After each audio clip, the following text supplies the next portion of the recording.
মধ্যপ্রাচ্যের যুদ্ধের প্রভাব রাজ্যের বিভিন্ন পেট্রোল পাম্পগুলিতে দীর্ঘ লাইন। অপরদিকে রাজ্য প্রশাসনের ঘোষণা, রাজ্যে পেট্রোল ডিজেল সহ এলপিজির কোনো সংকট নেই। বিগত দুদিন ধরে তেল সংকটে অজানা আতঙ্ক তাড়া করছে বিলোনিয়া সহ গোটা রাজ্যের পেট্রোল ডিজেল ভোক্তাদের।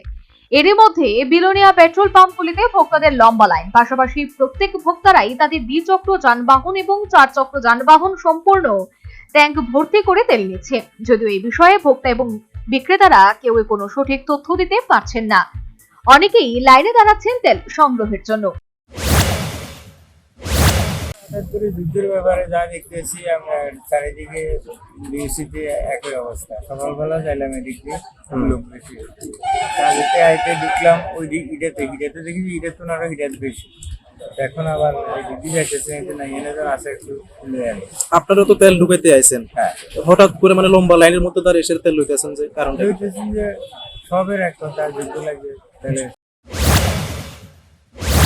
যদিও পেট্রোল পাম্পগুলির পক্ষ থেকে পর্যাপ্ত পরিমাণে তেল মজুত রাখার কথা জানিয়েছেন।